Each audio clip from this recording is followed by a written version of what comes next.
My name is Tyann, and this is Chow. We are the co-founders of Orphans Futures Alliance. In this video, what we wanted to let you know is our two programs, our scholarship and mentoring program. Our scholarship program provides tuition, room and board, depending on where the child is, orphan is residing in. And our mentoring program is an activity-based calendar year event-driven program where the mentors and mentees will go through activity-based to help them bond and have a more natural progression of conversation to build that relationship outside of the traditional room, like classroom style. So where are we located?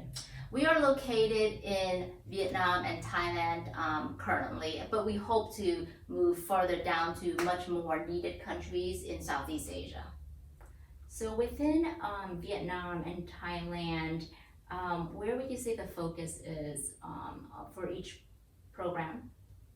So let's go by program. So for the scholarship program, I think there's needs are still there. Tuition costs have risen dramatically in both countries. So we aim to help more children in those countries have a more fulfilling education for their school years.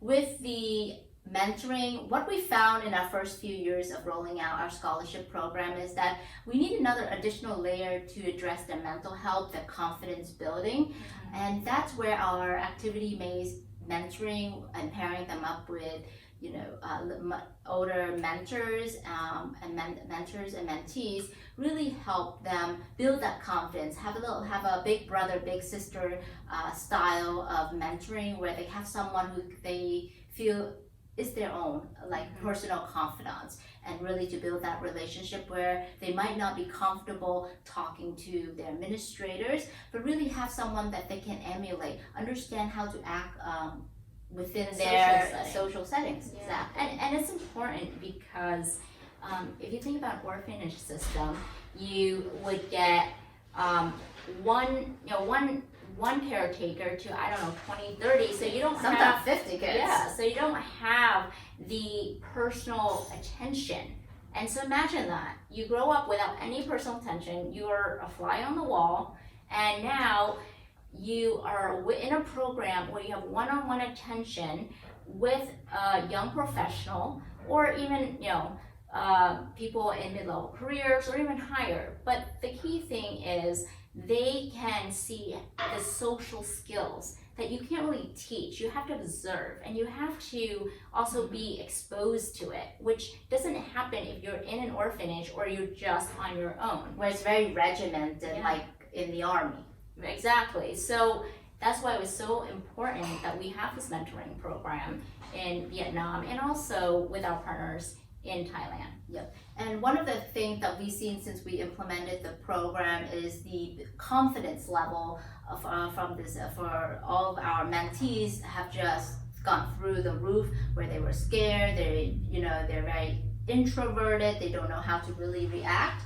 But through building these activity-based skills, whether it's just painting a picture for the first time with their mentors, they achieve something that they can call their own. They have their own personal property, personal achievement with their mentor, and it means a lot to the orphans. Yeah.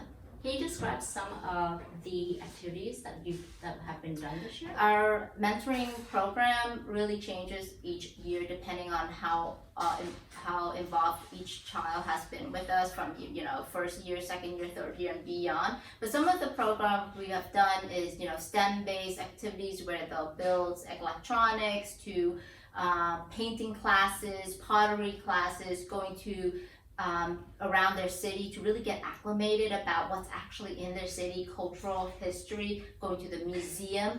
And we take all that for granted, to be honest, but it's shocking when they get there. It opens their eyes.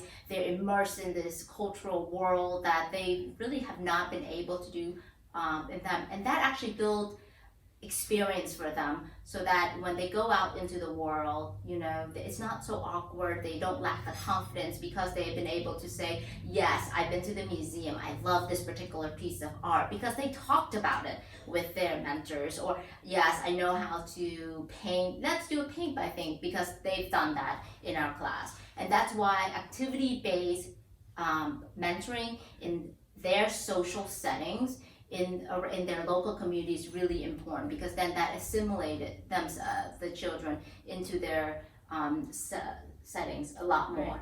And all of that is done through partnerships with our local partners and corporate partners. For example, we had I believe a session where Hogan Lavelle, our wonderful pro bono counsel in Vietnam, came with his partners and talked about the career of a lawyer. Yes. To a bunch of kids who probably had no idea, but the prospect of looking at someone going, oh, so that's what a lawyer looks like. I'm not sure if they really wanted to, but it just gives people like an opportunity to see that is possible. It's so not out of reach. It's very approachable. You can make it. There are people like our volunteers, their mentors, and us, to really help pull them up from where they can be. And one of the child told me that she didn't think her dream would ever become a reality. She wanted to be a congressman in her country, and I was like, why not? And I said, it just never happened. And it's like, well, this is where you learn, and this is where we will support you, so that eventually you have the confidence to truly believe you can do it. So how do you get volunteers? How do you get mentors? For us, it's word of mouth. They enjoy the experience they have with the children. They really bond with their mentees, and some of our mentees have gone through more than 1 year together. Actually, I'm proud to say most of our mentees and mentors have been the same, have the same parent for over a couple of years. And that's what the relationship we want to build, is to have these long-lasting, impactful relationships whereby they have what they consider their big brother, big sisters, or to help them through life, different stages of their life, and hopefully beyond what our program can provide in their life.